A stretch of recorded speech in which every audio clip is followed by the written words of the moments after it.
Oração a Frei Galvão, cuja festa é 25 de outubro. Santo Antônio Galvão nasceu em 1739 em Guaratinguetá, São Paulo. Em 1762, ordenado sacerdote, foi destinado ao convento de São Francisco, na cidade de São Paulo, para aprofundar seus estudos de filosofia e teologia, exercitar-se no apostolado. Trabalhou como pregador, confessor e também porteiro. Dedicou-se à construção do Mosteiro da Luz. Atribuiu-se a eles vários milagres.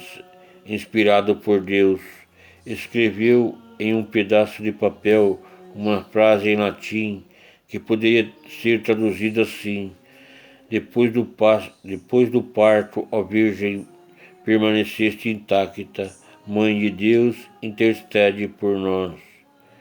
Ensinou as irmãs do recolhimento a confeccionar as pílulas e dar às pessoas necessitadas, o que elas fazem até hoje.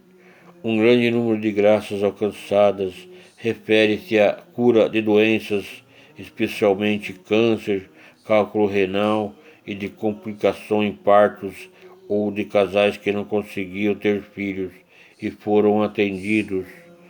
Frei Galvão morreu em 23 de dezembro de 1822 e, a pedido do povo e das irmãs do Mosteiro da Luz, foi sepultado na igreja que ele mesmo construíra.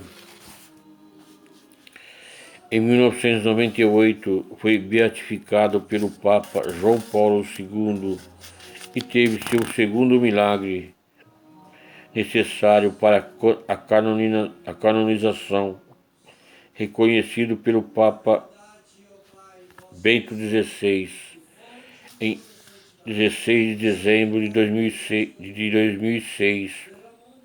A canonização aconteceu em 11 de maio de 2007 pelo Papa Bento XVI, quando de sua visita ao Brasil. Oração. Santíssima Trindade, Pai, Filho e Espírito Santo, eu vos adoro, eu vos dou graças pelos benefícios que me fizeste. Peço-vos por tudo o que fez e sofreu vosso servo, Santo Antônio de Santana Galvão, que aumenteis em mim a fé, a esperança e a caridade, e vos dignei conceder-me a graça que ardentemente desejo. Amém. Rezar um Pai Nosso, uma Ave Maria, em glória ao Pai. Amém.